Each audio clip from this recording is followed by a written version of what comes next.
Hi, and welcome to Saturday Morning Movie Club. Spooktacular! We are doing something different today. Since it is a day after Halloween, we are doing a show, our Halloween Hangover. So our special is, we've got all our spooky decorations still up. To clean up afterwards. I hope everyone had a really great Halloween. I'm sure we did as well.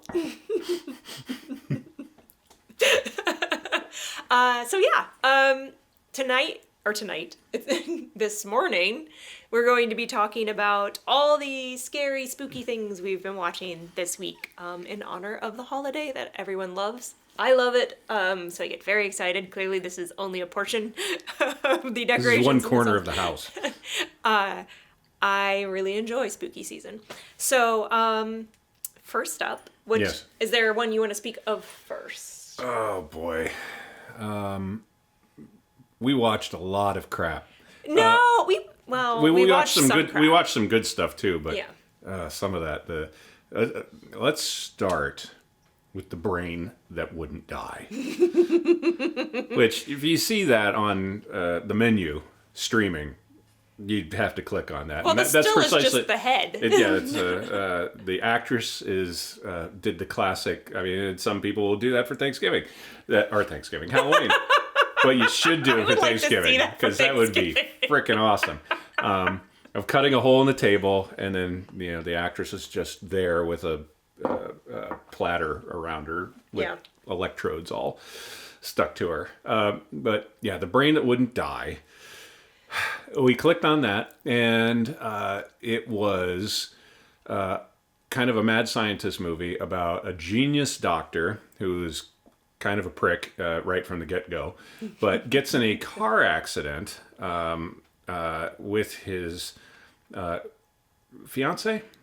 It's unclear because the beginning there he's like, I'm gonna marry her, and it's then kind of a messy wreck. Don't know if we time jump or not, but no one whatever. No one cares. Girlfriend, fiance. So they wife. get in a wreck, and somehow the car fire causes her to be decapitated. It's a very yeah, he gets thrown from the car and is like, oh. Or he's like, oh, that was inconvenient. And she's missing her head. So he takes her back to his, yeah? He just takes her head. Oh, yeah, I'm sorry. The rest of the body is burning up, so he's got the head wrapped in a coat. He wraps her head in a coat and just runs around with this. But, unbeknownst, it's not like, okay, the madness that ensues is from his grief that she was decapitated. No, because he already has wackadoo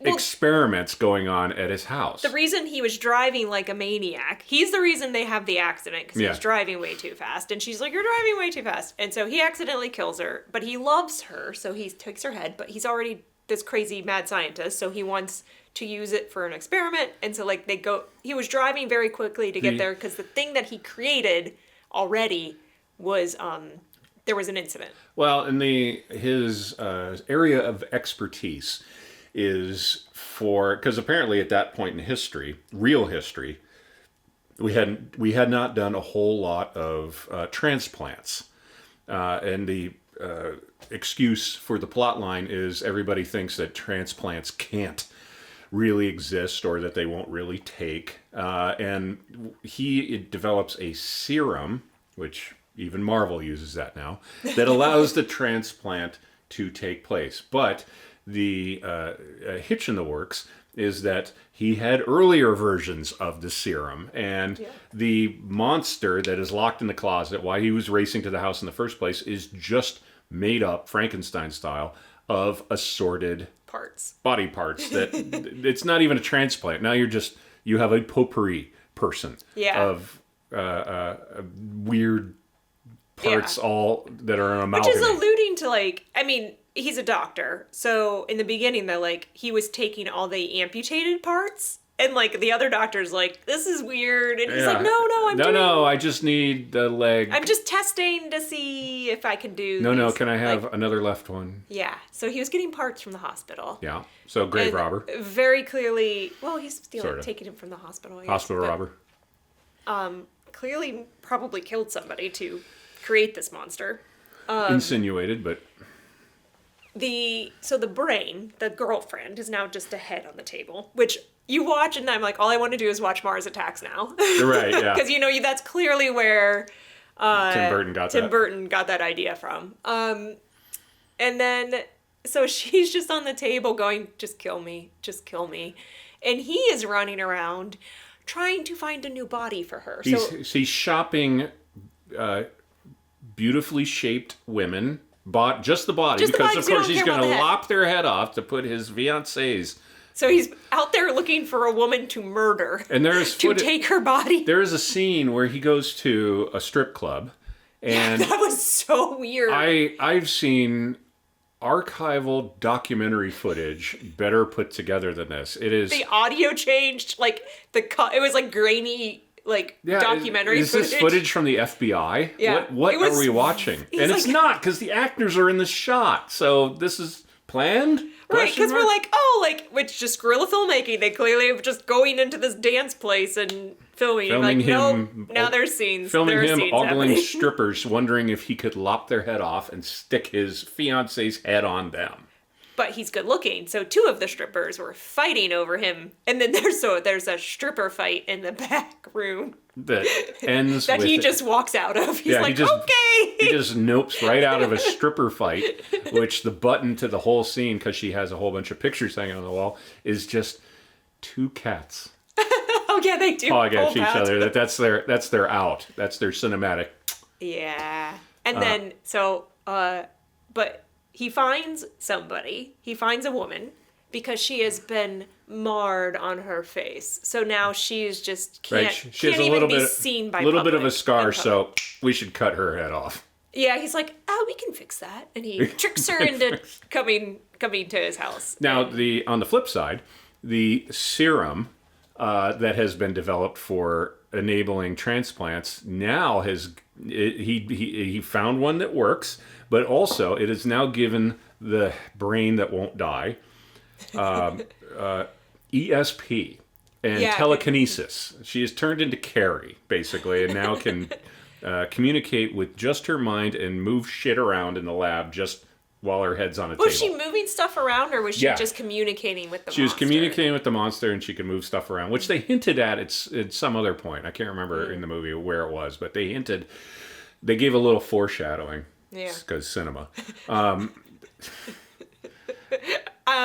mean, we won't ruin the end for you, but the movie is not good. But no, it's not good. It's fun in a campy 50s kind of way, where I looked at you and I said, if we were teenagers in the 50s and dating, this is absolutely what we would go see. Yeah, if Earth versus the Flying Saucers hadn't come out yet, we're going to see this. Yeah, we would absolutely have watched the crap out of these. So you can't dog on it too much, and it's fun to watch. It's very fun to watch. If you have a friend, and you're not watching it by yourself. I enjoyed our time very much watching that, but yeah, because it just kind of becomes a mystery science theater. Yes, 3000 for you. It is not the only one like that we watched. We will continue. So that same evening, we continued on to something called the Deadly Mantis. Same. Right, we rolled right into that. Because it was on. Yeah. So we just were like, oh. And it was... it was kind of like in the vein of Them, about the big giant ants, but not as good. Boy. But the big mantis was pretty cool. The big mantis was cool, and at some point somebody made a miniature buildings and city and all that, and just threw a mantis on it so they could film it at 48 frames a second, and it seems like a big mantis. But no, well, it wasn't super mantis. It wasn't an exact mantis, but it had a bigger butt, I think, when they showed it flying. Their continuity was off. I'm shocked. Go ahead. Very clearly, this film even originated because somebody had access to a whole bunch of Army and Air Force stock footage. It's basically 50% stock footage of jets taking 50, off. Half. Because you're like, what are we watching? You're like, wait, there's a big giant flying mantis. Yeah. What are we watching? Some actor will go, the mantis is coming, deploy. And then you're in for 5-10 minutes of watching tanks roll. They were tanks, mostly airplanes. It was mostly Air Force. There was a couple of tanks. Because it's flying mantis. Right. So and watching them fire rockets and then watching the mantis puppet go, eh. I did think I might have nodded off a little towards the end. But then don't they end up like in a cave or something? And they're trying to trap this mantis in the cave. That's correct. Yeah.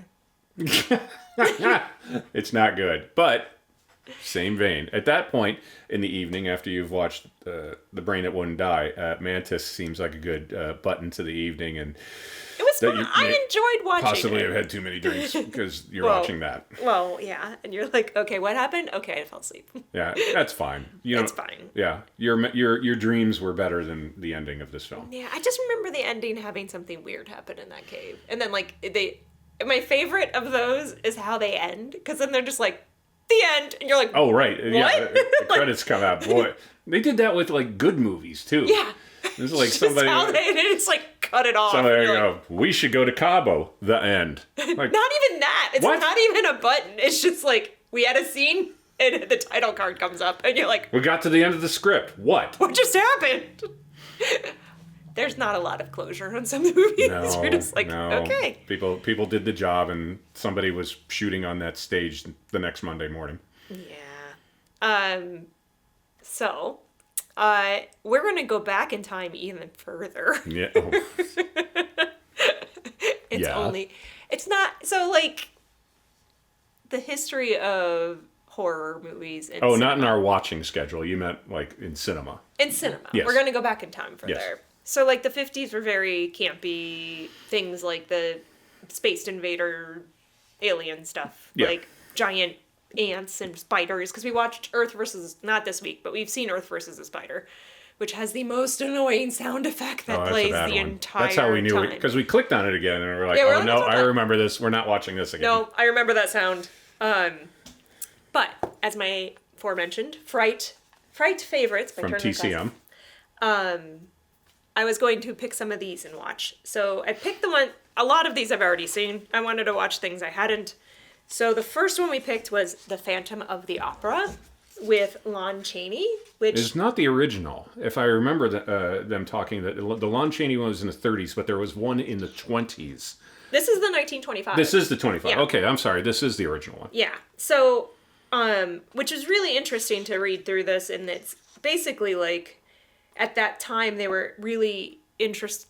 I don't know how they phrased it, but like because of the World War I veterans had all these deformities. I think possibly the original screenplay that was based off something that it was framed as this was a way that we could talk about a lot of the deformities that were coming back that came of soldiers that came back from World War I, that nobody was really doing much for, that you could wander around in town and there's just maimed and disfigured soldiers that are homeless, and this was sort of a way to have that introduced into a film, because nobody was ready to talk about this for decades, and then this was a way that they can kind of insert this into I don't know if you can see any of that. But Lon Chaney's makeup in this is... That's the story. That's the triumph of the film. Is that none of the rest of the movie really is that stellar. Some of the set pieces are, because they really were fond of giant Gothic epic stages. Yeah, I mean they drop a giant chandelier. Yeah, I mean for everything in it looks for the gorgeous. theater arts students out there that were a fan of Andrew Lloyd Webber's bits, that all came from this, that they did drop the chandelier back in the 20s and then eventually worked it into a stupid song later on in the 80s and 90s. But there are a lot of moments within this film you're like, I remember this from now the zeitgeist of what Phantom of the Opera has now become. I didn't know anything about Phantom of the Opera. Well, you didn't go to theater arts school. I didn't either. I went to film school. Yeah, you didn't go to theater arts school. That's where you learn it, whether you want to or not. I knew he had a mask. Yeah. And lived in the theater, but that is it. Yeah. So this was a whole new thing for me. Jesus, at Wright State they would just blast that on the through all of the dorms. You'd walk back from film class after I've watched some Italian cinema or something really depressing. And the theater arts students were singing it in the hall. That or Les Mis. Would you like to hear something from Les Mis? No. And stop saying Les Mis to me. I have a lot of issues about this. Well, don't date actresses in the theater department. Lesson number 1. Anyway. Which leads me to my first point. So basically my review of this movie, and I do not know if this version is different than any of the other versions, but there's the Phantom who lives in the opera house, I guess. And he comes out and somehow talks to this wannabe lead actress. Like, she's not the lead yet, but she wants to be. It's like the understudy. And he promises her something. I can't remember exactly. It's a silent film, so they put title cards up. And so she has a fiance, and then the Phantom goes away, and then she goes to the fiance, I can never see you again, because the Phantom's like, you can't. Like, you can only see me to have the lead in this play. And I was like, so you'll fuck a ghost to get the part for your career? Who wouldn't? So that's my review. I'd fuck a ghost for my career is what this woman did. Yeah. I mean, I don't think she does. So it's the 1920s version of Showgirls. It was very... With worse makeup. Or actually better makeup. Showgirls had worse makeup. Sorry, Lon Elizabeth. Chaney, Lon Chaney's is amazing. He did all sorts of crazy stuff with himself. Yeah, I mean, that was back in when your career was rewarded by how far you were willing to go with a lot of these things. And super unsafe. Like, you hear the stories about the makeup tests on The Wizard of Oz, that people lost their role because they were allergic to the makeup. And people were like, well, I'm not changing the makeup, so... Yeah. And what Lon Chaney would do in attaching fish hooks to his nostrils. Yeah, so I think I read that in the book, but then I've seen the interviews and nobody says that there's hooks. They say he puts fish scale or skin or something. But it glues it up so his nostrils pull up, and then he colored them so they looked bigger, and then he put white under his eyes so his eyeballs looked bigger. And mortician's putty? Yeah. Cadaver putty to make the cheeks before there was... anybody invented and silicone. Fake teeth. And so the biggest bit with this is that, so there's the reveal. So you have the actress who's now Which gone. is a famous shot from cinema history. Yeah, that they're down in the depths, which are 5 stories down in these catacombs, and there's a river that gets why is this like this? I'm like, what building are we in? But they go all down through the I don't even think they're catacombs. I think it's just No, and then there's a boat and all that. Which, of course, there's a thing. boat ride with smoke. And there was a boat ride with smoke and Andrew Lloyd Webber. Well, of course. Because it's, mysterious and romantic. And yeah. Right. But some reason there's a river underneath. There's a river underneath the house. But they're down there, and she's basically prisoner down there. Which is very Beauty and the Beast. Yep. Because I'm like, are we doing Beauty and the Beast now? Is that what this is? Or the other way around. But she takes his mask off, yes. right? From behind. Because he said the one rule ever, and bitches be crazy. The one rule ever. Did you not hear the first part of my review? Right. She's not stable. If she wants to further her career, maybe not break rule number 1, which rule number 1 is don't touch the Phantom's mask. And of course, she immediately runs up behind him while he's playing the organ and rips his mask off. And somehow she's all shocked at everything. He was not, handsome underneath that. Yeah. Maybe she was hopeful. But the actress had never seen that makeup, and that in that take is her actual reaction to seeing him when he turns around, and she's like, "Oh shit!" That's a lot. You're a lot. Yeah. But now you're about to be famous, lady, because you're in this movie with this guy. Yeah. And then the other thing, then the end is there's a bunch of chasing and running around, but whatever, it doesn't matter.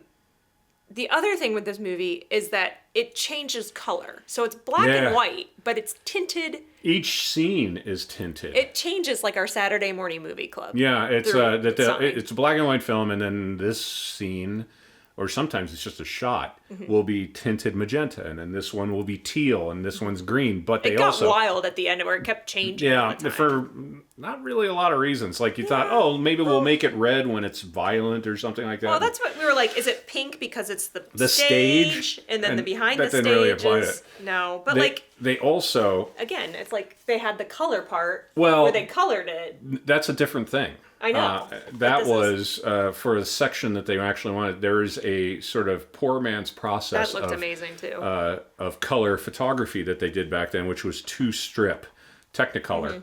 That they were able, and really the only colors were tan, or it was a reddish tan or green, if I remember right. Like they couldn't make blue, really, or yellow, because they only had 2. So that was the big moment that they would do in a silent film that they could really sink their teeth into, and people were just agog at it, like, oh my god, this is amazing that we could do it like this. It's color-ish. And that's not the first film that we've seen somebody do that with for that moment. But it looks particularly incredible because he's got that big red cloak on and everything. Yeah, it's like it's all red, and he's got this amazing and he's all crazy mask. Looking. Yeah, it's very effective for what it is for the time period that it is. Yeah, and then like after that scene, he's up on the like gargoyle thing, like perched over him, being Batman. Yeah, with billowing cape and all that. Creepier than he already is. See it for the cinema historyness of it all. It's well worth it. Yeah, and it's a silent movie, so you got to hang with that if you're okay with hanging with that. Yeah, and it's been remade a million times because now, like at a certain point, they changed it to the like now he's like just got acid in his face. Is that what they do with it later on? I don't care. Whatever. So the like he just has is. like half mask, so it's not he's like not deformed anymore. He's just, right. Like, he's a little two-faced. So it makes him easier to love. I'm just gonna go ahead. I'm gonna stick with what we're talking about in this book because the other one I picked out to watch from the book that I haven't. I'm just flipping through, and the first ones that I came across that I haven't watched. That's what we watched this week. Was Mystery at the Wax Museum.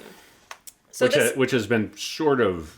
It's been remade. So like remade several times. So this one is the 1933 one with Fay Wray is the biggest recognizable name in this, I think.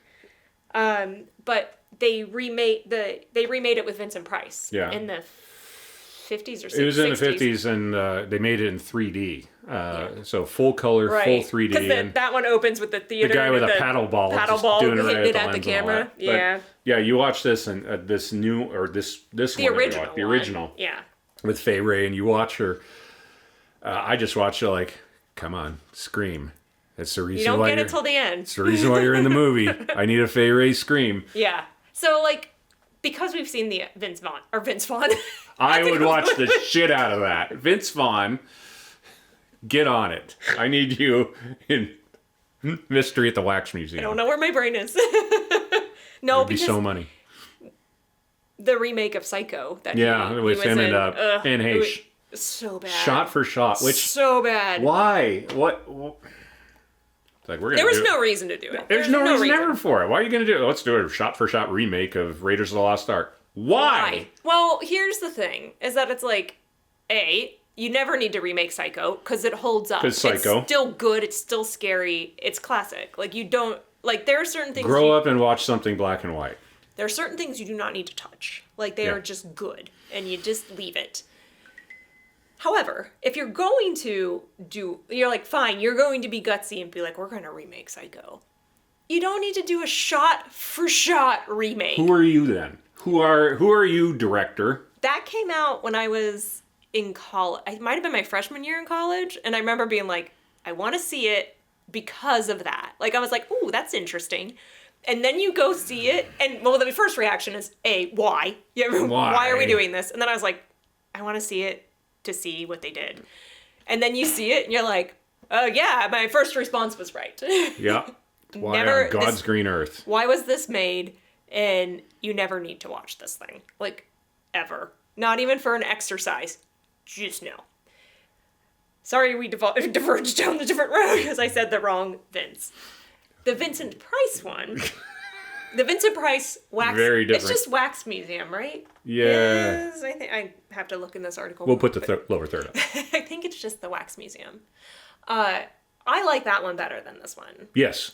Yeah. Yeah, and we just saw a bit on TCM, we're big fans of, about Vincent Price, and you can have the biggest pile of dog shit possible, and if you throw Vincent Price in it, suddenly the class meter goes way up. And also, to listen to his voice. And I liked how they framed it was mock or faux British accent. He has a faux British accent, but you loved it. Yeah.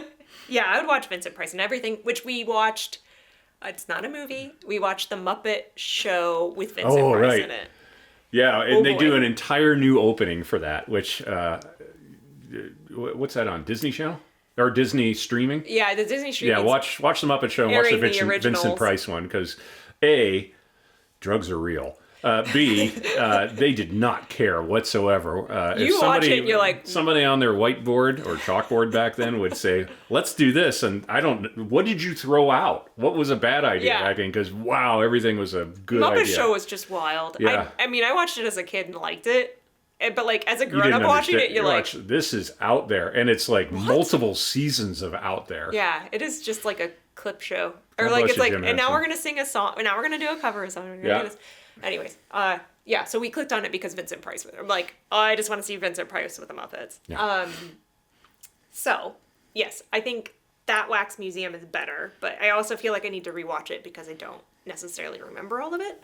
So the first one, The Mystery of the Wax Museum, is the same story as the remake, except for they have a reporter. So there's this whole other storyline of this gal who is a reporter and is running around. She's figuring out that there are dead bodies in the wax. Like, the Wax Museum is just full of dead bodies with wax. It turns into like a weird Jimmy Cagney movie when she's running around. It is two different movies. Yeah, like every moment she's on screen, like, it's a detective movie. What the hell are we doing? Yeah. And then it's the like horror movie. 4 pages of dialogue that she says in about 20 seconds. Yeah. Like, it is what? Weird, but like she's roommates with the girl who's dating the guy who's working at the Wax Museum, and then who's Fay Wray. Right. She's roommates with Fay Wray, and the guy who's in the Vincent Price role, who runs the Wax Museum, is really obsessed with her because she looks just like his Marie Antoinette in the original Wax. Because the movie opens that he's this really talented sculptor, which is just a scene of him sculpting this woman in her boobs.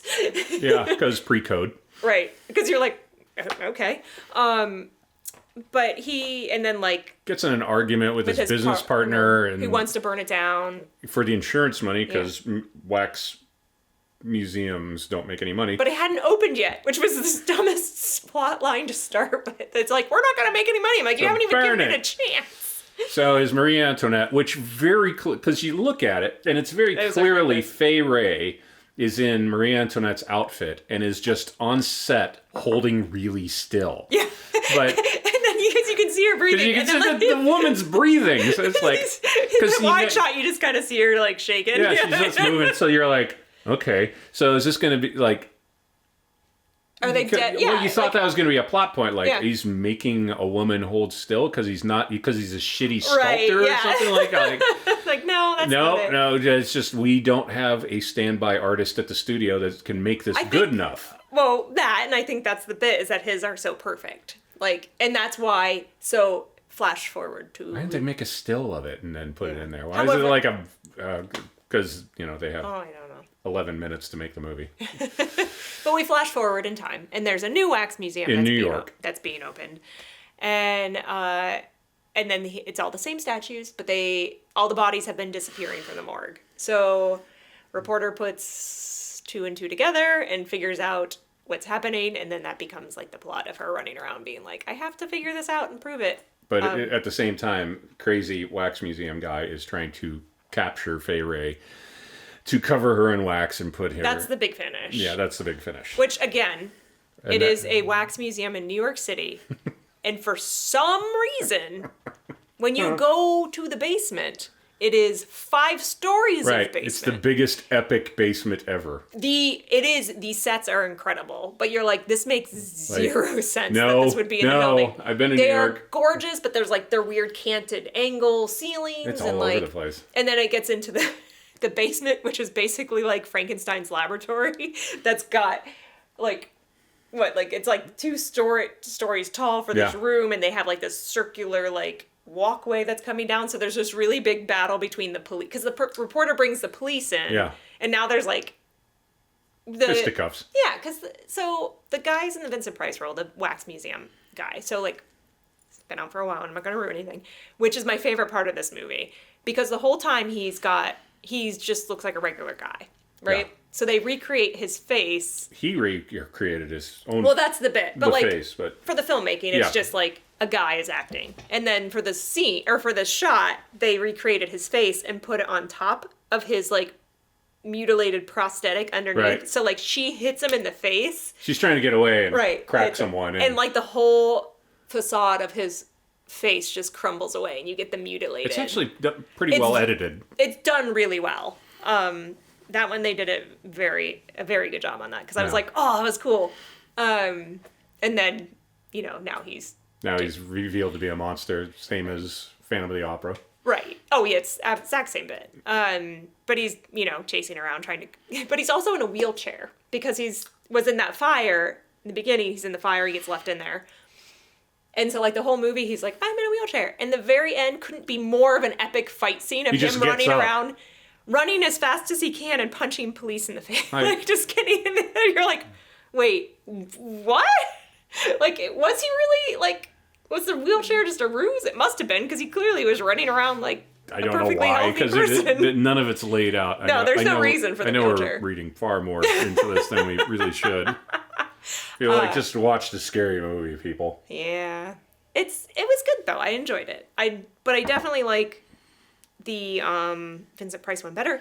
And when we talk about the endings where they just end, so there's a plot line in this where there's a millionaire playboy that gets arrested because they think he killed one of the bodies that's got stolen. So the millionaire playboy becomes friends with our reporter, and so like there's this like allusion to like they're going to get together, and he's like, you should marry me. I know I've only known you for a day, but I think I like you, and we should get married. And so you cut to the end, and she's like, I've solved the case with her boss. Oh, right. The whatever he would be. He's an editor. It's her editor. He's her editor.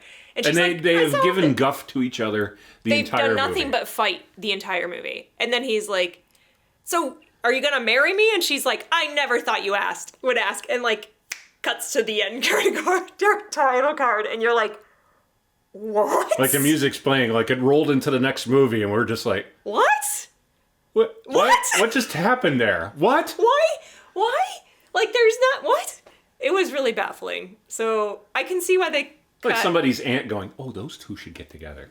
Right, got it. So I'm like, what was the point of having the millionaire playboy who's like waiting outside for her? And like, red herring? I don't know. I just said that. And that didn't make any sense. No, it did not. So that storyline is not in the remake where they do the Vincent Price. No, they stripped that out for very obvious reasons. For reasons that we can know. I dropped my list.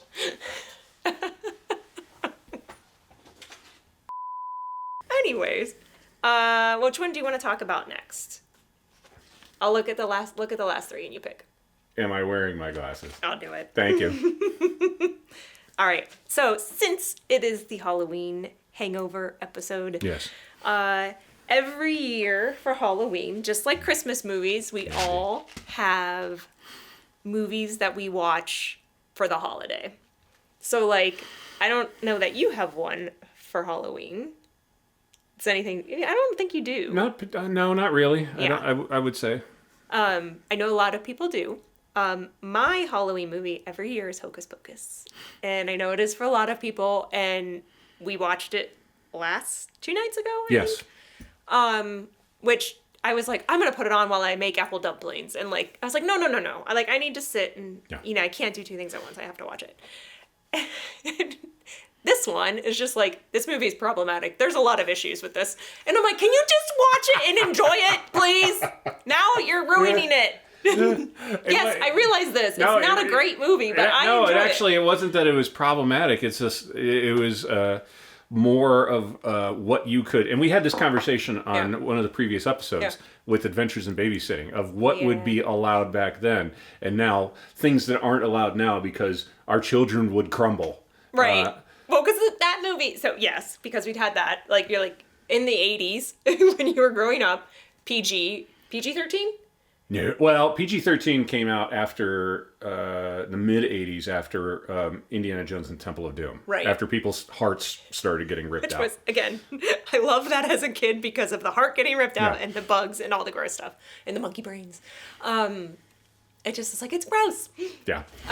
But no, everything else was PG. Most everything else was PG, even after that. So, like, PG was like, you could get one fuck. Yeah. Like, you get one curse, you get one... I don't know. Is that it?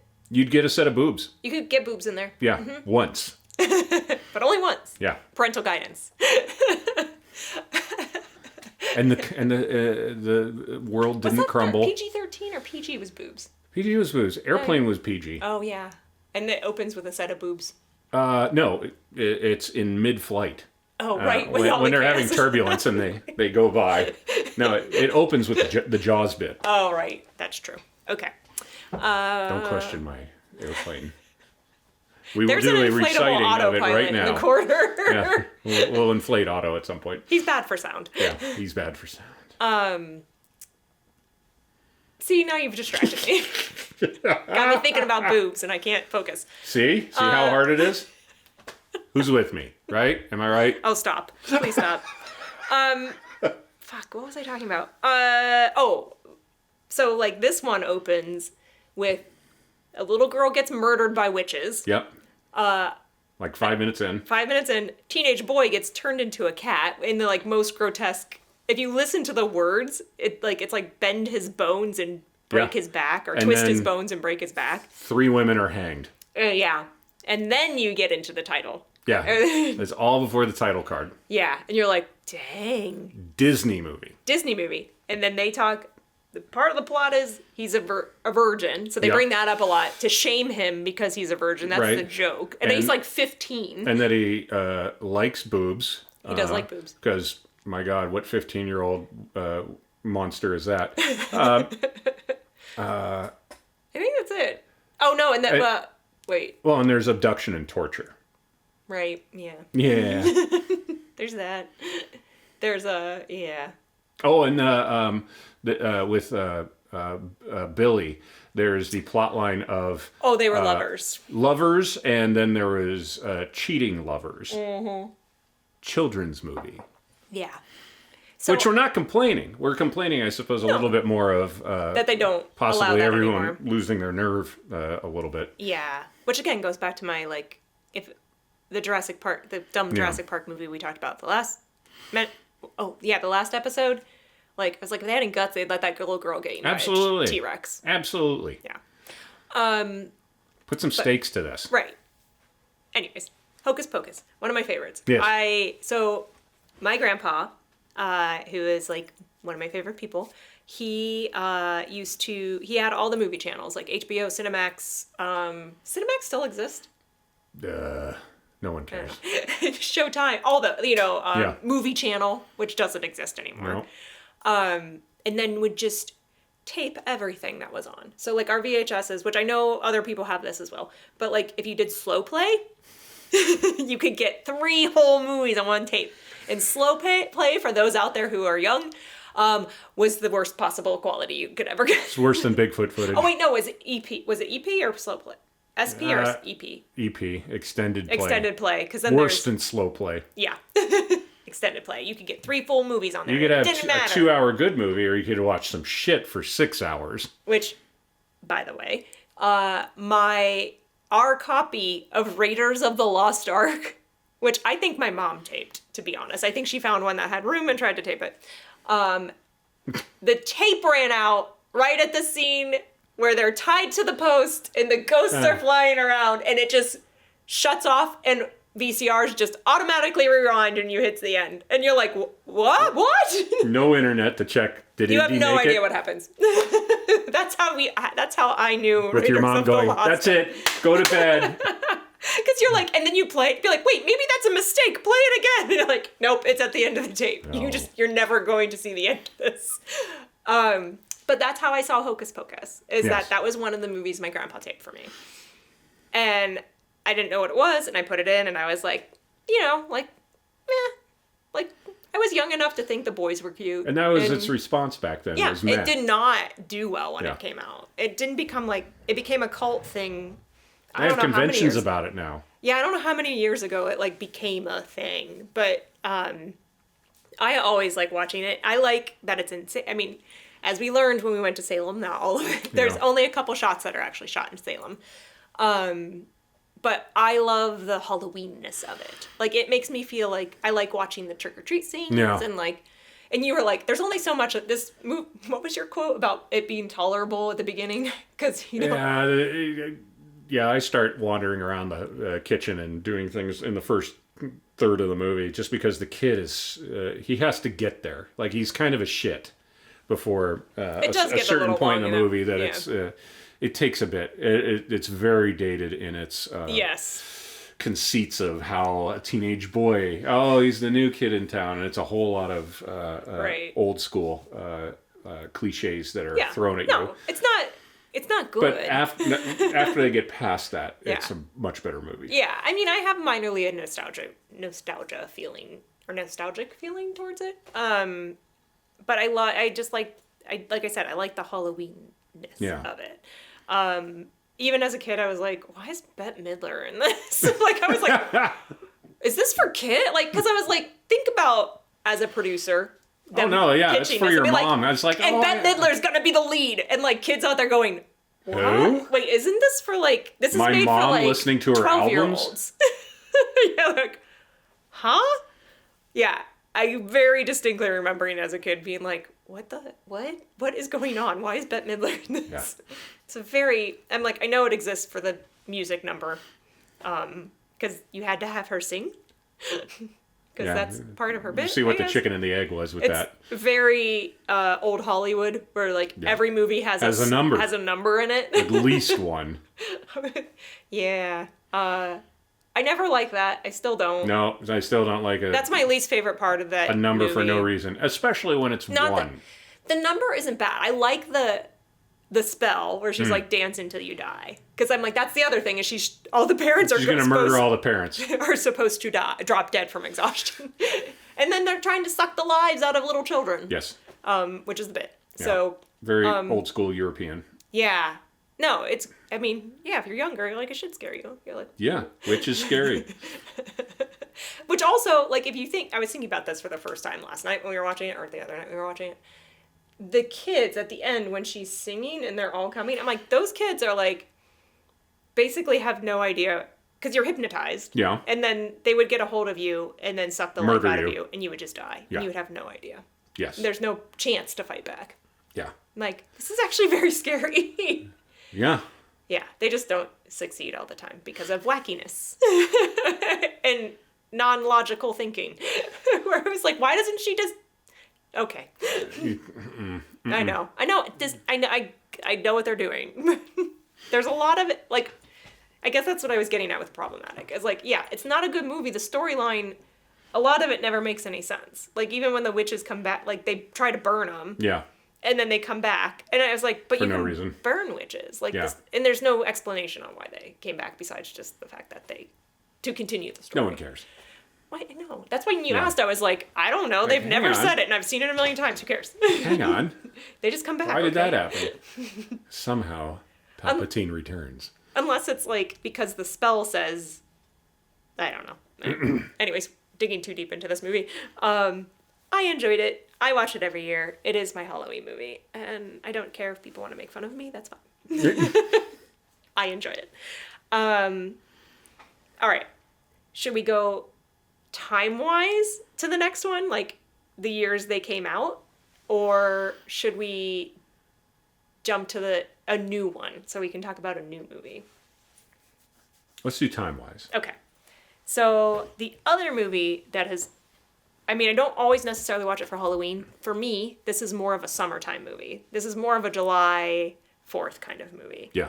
Poltergeist. Yeah. So we usually watch that in the summer. You asked if I have any ones that are attached to Halloween. Yeah. Not in any way. No. And I kind of enjoy the milieu of it. And Yeah. we have never watched Poltergeist during the Halloween season. It was weird to watch middle it. of the summer movie. Yeah. Because we usually watch it outside, and you can really feel the mosquitoes eating you for the scene where they're getting eaten by mosquitoes. But watching it inside, you can actually hear the sound. The sound, which it won an Oscar or was nominated for It was Oscar at least nominated for sound design. Yeah, sound design. Which is great because you can actually hear the whispers of the ghosts and the spirits over the fuzz. Editing, sound, and nominated for best visual effects. Yeah, the fuzz of the TV. The fuzz for those people who have not seen it, which I'm assuming most of our listeners have. See the Poltergeist. The iconic little girl in front of the TV, which we watch at least once a year. Yeah. So, but yes, it's usually a summer movie, and we decided because we missed it this summer, and it was on Turner Classics homepage, so we were like, click on that. It's a classic sort of example of less is more because, and you can sort of derive that from what happened downstream from that with each successive Poltergeist that they made with whatever cast hadn't died in the off season. They are like, we have to show this, we have to show more, and then they came out with another one in recent modern times where it's like, we remade it, and you see the other side. It's like, no. Again. There are certain movies you don't need to touch. Poltergeist is one of them. Don't need to touch it. You do not need to remake Poltergeist. And I don't need to see the inside of the spaceship in E.T. or in Close Encounters, and I don't need to see the other side when Jo Beth Williams goes to get Heather O'Rourke. I don't need that. She goes into the light. You hear it. You get to imagine what the other side looks like, and then they come back out. And yeah, you're right. It's way better that way. It's, again, a Hitchcock thing. I don't need to see the shark every second. I don't need to see it all. It ruins it. It makes the filmmaking, storytellingness of like... It's infantile... Don't show your hand. Don't show it all. It's infantile filmmaking to think that you have... The audience demands the spectacle. The audience demands more dinosaurs eat more people. It's like... No. Are they directing the movie or are you? Yeah. Don't give them what they want to see. Yeah. Give them what they need to see. Well, that's... Robert Evans. Well, just speaking of, we were watching The Studio on Apple TV the other night, and I'm like, that's all it is the studio going like, it needs to be this because this is what people want. Because people want to see that. It's like, no. Make a better movie, and they'll come along. Yeah. I'm sorry, public. The public doesn't know how to make a movie. Otherwise, they would. They don't know about storytelling. Yeah. What are you doing? This is... more people should get eaten. It's like, well, you might be an idiot. Yeah. Well, I mean, yeah. So, like, there are two movies that scared the crap out of me as a kid. Yentl. How'd you know? Yeah. I don't know about Yentl. That scared the crap out of me. It's so scary. Yeah. I've never seen that. I don't particularly like Barbara Streisand, so I've never really watched her anything. Because I just no. So yeah, I could see why that would be terrifying. Yeah. One, which we've spoken of before, is Jaws. Mm-hmm. Which I probably watched when I was around 5 or 6. Which, because I had unregulated TV time, and all my siblings were older. Because Gen X. There wasn't, because Gen X. I didn't have a lot of, we're watching kids stuff. It was like... Correct.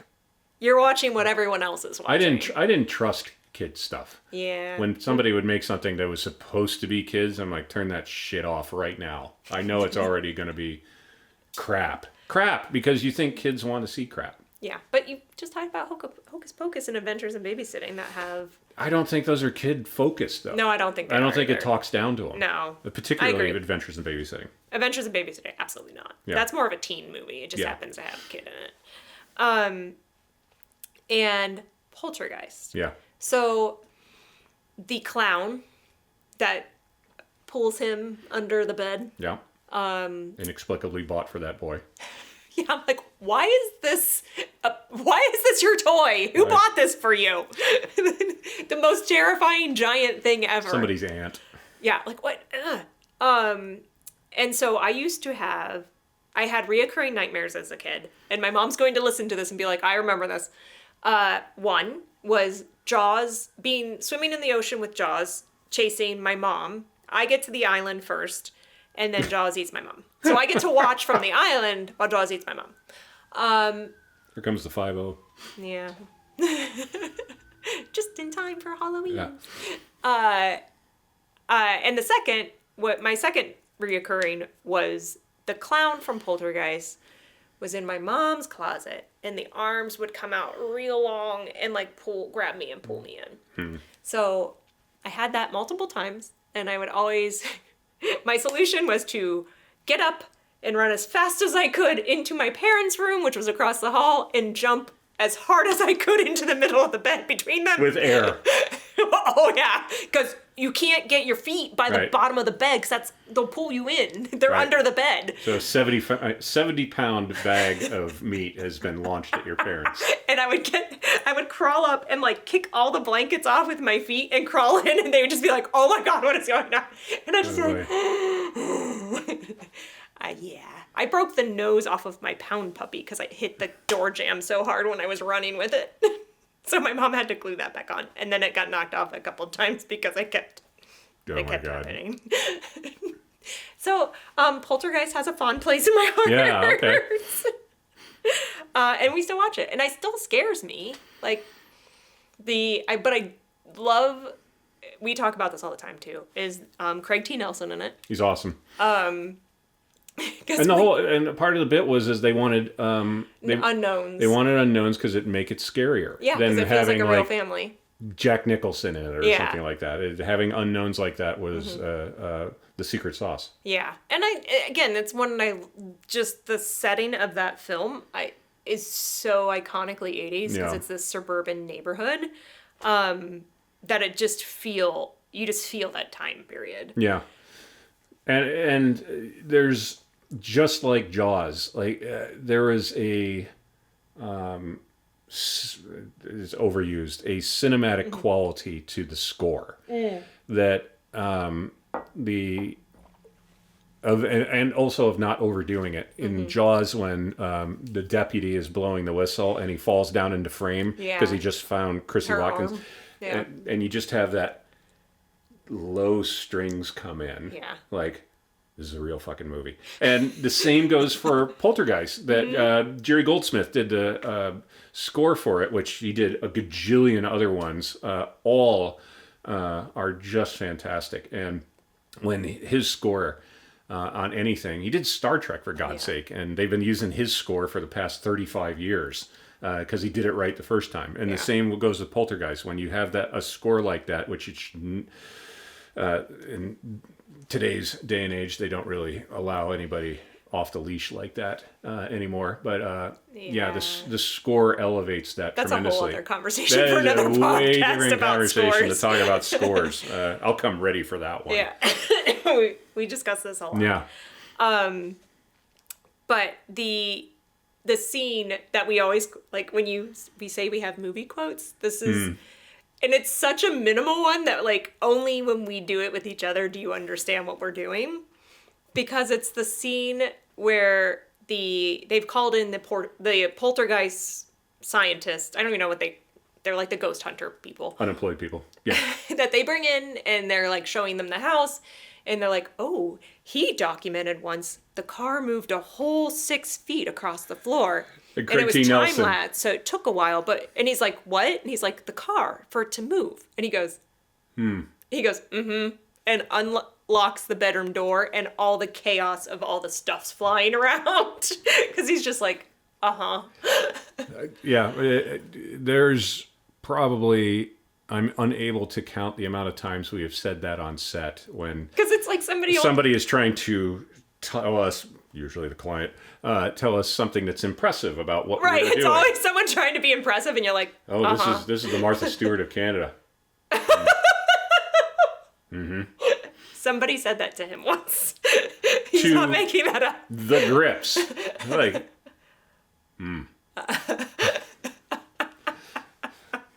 Well, let me charge you less, because I'm impressed now. And the other one that the other quote I keep saying to you is, can I get a goldfish now? And this is not to belittle what happened to my cat, but since my cat has passed away, I just keep going, can I get a goldfish now? Yeah. But I don't want a goldfish. I just want another cat. Not yet, but I do want one eventually. It will happen. We won't announce it, but there will be signs. And also, a side note, that little girl, when the bird dies. Yeah. And she's like, and a piece of licorice for when he's hungry. And a flower. And a flower so it doesn't smell bad. And a blanket so when he's cold. That was me as a child. Like, I had a funeral for my hamster. Because I was very, very sensitive about animals. But I would have totally done that. And we had a pet cemetery in our backyard. What religion was the hamster? They're all Christian, Catholic, because we were Catholic, and you made a cross. That's what they have in movies. I feel like it's always a cross that gets rammed into the ground. Why are the pets never Jewish? There probably are Jewish pets out there, but the chosen animal. No letters. One of my other favorite parts of that movie is that when the canary dies, it's literally the canary in the coal mine. Like, it's like, oh, the ghosts have showed up. Somebody was pleased as punch with that one. As a warning. The bird went, I'm out. For the rest of the movie. Never mind, I'm out. Peace. It's so good. You talk about, like, cinema making actual good movies. Like, having good bits happen in your horror movie. Yeah. Where you're like, it's the ominous, it's coming. It's not, you don't get it outright. It is the build until... If you're paying attention. Like, bird dies. Yeah. Then it's... because it opens with her talking to the TV. Yeah. And she's like, I can't hear you. And they all wake up and they're like, what the hell? Yeah, and they threw out the first pitch right away. And then the bird dies. Yeah. And then she talks to the TV again. And then it's just this, and the tree and the storm and the... And they don't do... The movie is 2 hours long, and they do not dawdle in getting into it. Mm-hmm. There are scenes, like, there's extended dialogue scenes that it feels... we could get on with it a little bit quicker, but there are only respites within the movie. There's a couple scenes that are a little long in the talking, but like specifically, you mostly notice the one when they're on the couch and they're whispering, and it's because they're whispering. Like, nobody's sleeping. Why are we whispering? Yeah, it just gets a little hard to listen to, or you're like, okay, this is going on for a while. But all of the dialogue is really good, and it's building the creep. Yeah. It's like, it's not just being like, oh, we're having a conversation about whatever. Right. They're talking about what the poltergeist is. Yeah. So you're, like... Yeah, that could have been handled a little bit better. No, I think that movie, I love that movie. There's a reason we watch it every summer. And then it gets, it's just one of those iconic films. So now people copy it all the time. Like, I just started watching Supernatural. And there's an episode where they do, it's not necessarily a poltergeist, I don't think, but they have a character who is a bigger woman who has that high pitched. Yeah, they're very, and she's a clairvoyant. And she's coming in and she says, this house is clean. Oh, come on. It's very clear what they are doing. It's an homage. Yeah. Not copying. It's not copying, it's just they're paying tribute to what has come before you. It's an Easter egg. Yeah. Which I love. And we talked about this before. That's all Quentin Tarantino does. Yeah. It's mostly whatever... I mean, we've talked about this... Again, we've talked about this before. But that's why people like Quentin Tarantino. Yeah. Is because he has gone through and found all these beautiful moments in film that work and just reuse them. And styles. And then put it together. And that's an art all in itself. So you can't be like, oh, he just copied everybody. I'm like, no, like he's actually curated something that made everyone fall in love. We were watching what was the studio one that we were, The Executive? Or the show? The show's called The Studio. The Studio? Yeah. I always mix it up with the other one. Oh, the franchise? With the franchise. Which is also very fun. But in the studio, minute one, or not minute one, but episode one, and where he's driving up in the car and running up to the house, like, we're watching The Player. Oh my gosh, yes. And because you're like, the music, I'm like, yep. The music and the style, and it's 1990. And I feel... 2, and we're watching the player. And I was like, I feel very anxious. Yeah. And I don't think I want to watch another one of these because it's making me feel really bad. Might be because we work in the industry. Yeah, probably. Any other thoughts on Poltergeist? No. Okay. You're like, no, I'm done talking about that one. So we did watch other stuff, but they are not horror movie ones. We save those for... We'll save them for another time, even though one of them ties into just what I was talking about, but I will save that. So it's a tease for the next one. To find out what Kara wants to talk about, you have to tune in to next time. Okay. It's Halloween. You got to get into the radio hour. Yeah. The radio hourness of it. Oh, we should have just done War of the Worlds. Without explaining ourselves. Just go. We can still do it. Yeah. Or the Phantom. We'll just do it. Only if Billy Zane shows up. Billy Zane's not showing up. He's in a picture in your corner. You met him. Can you call Billy Zane? I have a picture of him in my office. Who the hell is this? Be like, you took us drinking once in Cleveland, remember? I take a lot of people drinking in Cleveland. Here's a picture. I have a picture. Who took that? Who had a camera? It was pre, cell phone cameras. Somebody had an actual film camera to take that. All right. Click. A squeeze bulb. All right. So I'm going to move on to this is our last one. Yeah. It is the newest one. It just came out. I Know What You Did Last Summer. 2025. Which Not doesn't... the 90s one. Didn't even bother to give it a different title. Nope. Just same title. And did the same movie and had the same actors. A little grayer, a little fatter. Yeah, but much older. Which I can't say anything because it's mirrors my age range. Well, I'm grayer and fatter, but nobody made a movie about me twice. Yeah, well, yeah. Here's the thing. Talk about a movie that didn't need to be made. This one did not need to be made. It is... Granted, we've been discussing this, but so here's the thing with I Know What You Did Last Summer. It came out after Scream. Scream was a massive thing when it came out. It turned the horror movie genre on its head. Now it's got to be funny and clever and two killers and... Almost everything that you brought up, nobody learned that lesson. I know! You didn't let me finish. Sorry? Because of that, they're all like, ooh, hot young teenagers. We're going to reboot that 80s-ness of it and do it again, but it'll be quirky and clever. Okay. This is where I Know What You Did Last Summer was born. And I'm not dogging on it because I did like it. The 90s one. The 90s one. The 97, I think 1997 maybe is when it came out. Wait, is that right? Doesn't matter. Okay. I watched it many times. I've seen it many times. So watching this new one, I'm like, it's just the old, it's just the original, and they're doing the bits that Some of the same exact bits. Some of the same exact bits, but they didn't tie it together. So now, it's sloppy and unclever. Oh my god, it was so bad. Yeah. They just have one of the gals who's being stalked, walking through all the mannequins with the plastic on it, which is a great bit in the original because the guy is in the plastic and then he just it slowly falls off of him and he's like, yee.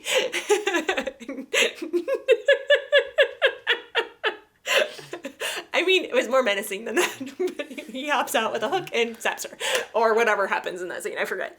But it was Bridget Monahan who is Billy Madison and it was Sonya Blade in Mortal Kombat, which I also fucking loved. In high school. Ask my family. Watch that a lot on VHS. So you're like, ooh, it's Sonya Blade. Anyways, that whole scene, stop laughing at me. It was great. It worked. In the new one, they're like, we'll have her run through this storage space with all the mannequins with plastic on it. Had nothing to do with anything that actually happened in the scene. And you're like, as a horror, if you were a fan of the first one and you're watching this one, I'm like, am I supposed to be like, ooh, that's cool? Because it's not. You just threw something in there. It was one of the subjects on the whiteboard, and just make sure that's in it. And oh my god, there was so much of it. Not rhyme or reason was not adhered to on how to apply that to the plot line. Not that any of nobody's watching this for an in-depth plot line, but still, I should have some level of competency when you're putting this together. Yeah. And here's the only reason I wanted, and Adam knows this reason, why we even 3 words. clicked on it. And I was following it because it's on Netflix currently, and it kept promoting, it's coming. And I'm like, well. 3 little words. I follow Sarah Michelle Gellar. Buffy Summers on Instagram, and she posted that she had a scene in it. She died in the first one. She's like, I know I died. So they have this dreams. This is how they get around. Week. Yeah, because they wanted to put her in it. Of course they did. Dream sequence. To get you to go watch it. Which worked. Yep. Which I could have just fast forwarded to the dream sequence. Yeah. I even had my Buffy earrings in. Like, come on. I was like, I just need to see Buffy Summers. And you... All right, fine. You're going to do this stupid trick of like, it's a dream sequence. That's how we brought her back. Yeah. It should have some bearing and weight on the actual plot. It does not. Nothing does. Nothing. Nothing in this whole movie does. She just has a dream, and she's there because she's like, I was killed by the guy. Yeah. Ooh, spooky ghost. I was killed. And you're like, and it's not even like at the beginning to like set up the ominous, because that's how you get away with it, is that gal has that dream before any of it happens. It is, and it is tucked in at the very end of the movie. And I know they put it at the end of the movie for the surprise for everybody to be like, holy shit, she's in it. And it doesn't work. It would have been way better as and keep the, up front. Watching numbers keep going through the majority of it. Rather than, 8 minutes. See, I'm fixing it already. Like, it should have been up front. There was cool stuff in it, though. They had a harpoon, which I liked a lot. Harpoon was good. That was a good bit. Good seeing Freddie Prinze acting again. Yeah. I can't ruin it in case people want to watch it. But there is foreshadowing. Don't watch it. In a scene. Should I say it? No, don't say it, but okay. Also don't watch it. Well, I'm just going to talk about, I won't say what happens, but there is a scene the first time we see I think it's the first time we see him. He has a bar now. And you're going to ruin it. No, I won't. Okay. Because of the bullshit of this movie, there's no way to ruin this. I just think I was like... The movie's ruined. Well, here's the thing. I don't know that this was on purpose, or if it's just how my brain works. Right. That's when I'm like, I need a filmmaker to honestly tell me this, because now if I say it, they'll be like, yeah, that's totally what we're totally doing that. He comes out, and if you've seen the first one, because they killed a guy, they hit a guy with a car, and then they're like, we're not gonna report it, and then a year goes by, and they come back and they're like, I know what you did last summer. He's also supposed to go off to college. Freddie Prinze's character is supposed to go off to college and does not because of the thing that happened the summer before, and now he's just working on a boat. So they're all like, ooh, immediately sus of him because he didn't go to college. And he decided to stay back and work on the boat. And you're like, super 90s plotline. Yeah. Now you're suddenly less because you didn't go to college. Yeah, that turned out well for the country. Anyway. So he is working on a boat called the Billy Blue, and that's kind of the bit in the first one is that she thinks he's the killer because he's on the Billy Blue or whatever. I don't even remember why, but in his bar above the thing is now the part of the boat that says the Billy Blue. And that's when he walks out, which you're like, as a person who's watched the other one, you're like, oh, that's a cool nod to the first one. And my brain immediately went somewhere and I'm like, oh boy. So I want it to actually be that was on purpose. Maybe. People can comment if they want. You're very hopeful for that movie. I think that But maybe the production designer was on a higher level than everybody else. I hope they did that on purpose. Yeah. But I have a feeling it was just throw things in from the first one to make it clever. Or feel like, oh yeah, I remember that from the first one. I'm like, I think they were... in my heart of hearts is that they were doing We all something. believe that. If I were making the movie... Oh, well, yeah. That would have been totally intentional. Because if you or the people we know, they would have done that on purpose. For the end, because they're actual artists. Yeah.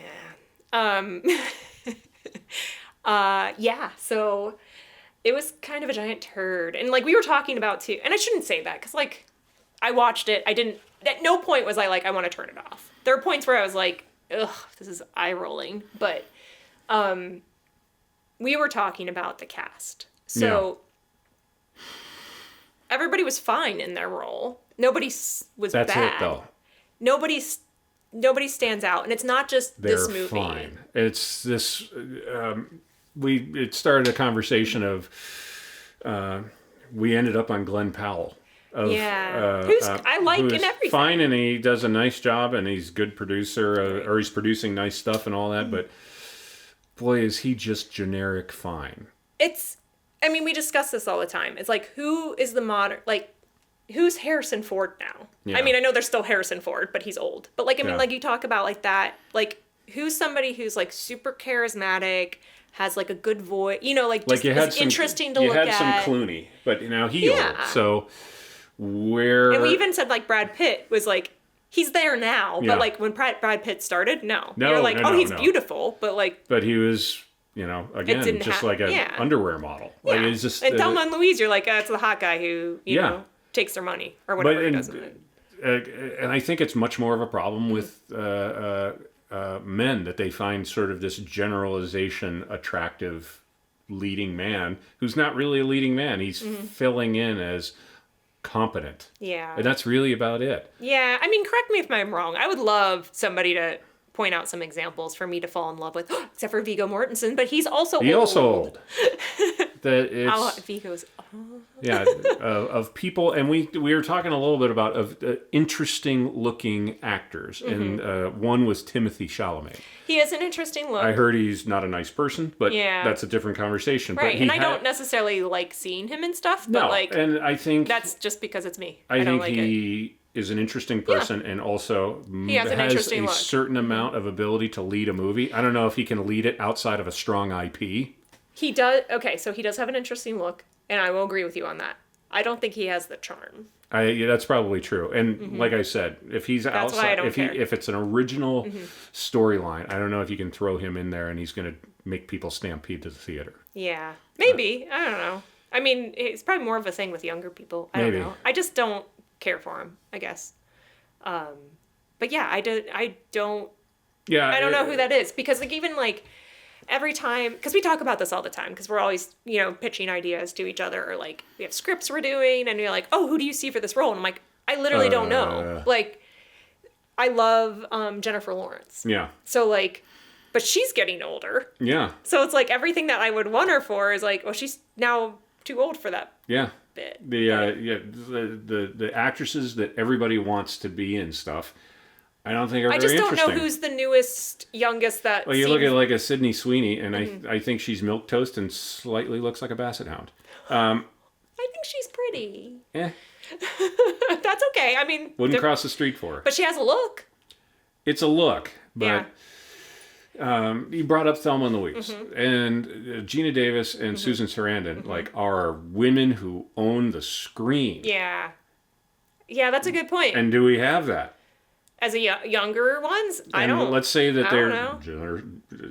let's say they're in their late 30s in that movie. Are there late 30s? And honestly, asking, are there late 30s actresses? I just need somebody to tell me, and I'll go, okay, I'll agree with you. I'm not saying they're not out there. I just can't. None of them pop to my into my head. And is it because I'm not watching those films with younger people in it, or? Yeah, it may be. Or I just don't pay attention. Like, it's not the same marketing to somebody. Or the material just isn't there for them to stretch their legs with. It's tough to say.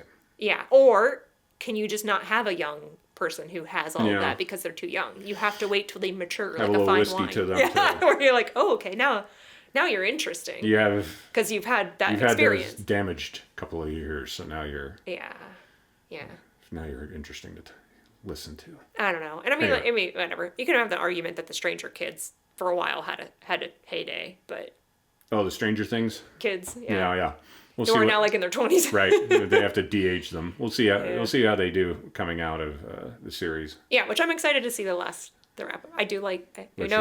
It has mixed feelings among people, but I am excited to see the end because I enjoy watching it. Yeah. So I know what you did last summer was not very good. Thumbs down. But honestly, I probably would have watched it no matter what, because I get in this. Sarah Michelle Gellar. I will watch her in anything. Yeah. I think and I'm super excited for the new Buffy. Okay, so I guess that wraps up our Halloween hangover, which clearly, spoiler alert, it is not Saturday morning when we're filming this because it is now dark out. What? TV's a lie? What? No, it's never fake. It's always true. So yeah, I guess we'll finish with having some awesome nerds to celebrate our Halloween hangover. And I hope you guys watch awesome spooky stuff this season, and comment with whatever you did watch, because I'm always looking for recommendations. All right, and this has been Saturday Morning Movie Club. Next week we will be back with a guest. Who that is? We hope. We'll have, hey, I will get a guest next time, and then we'll have somebody else to weigh in. All right. Bye. Happy Halloween!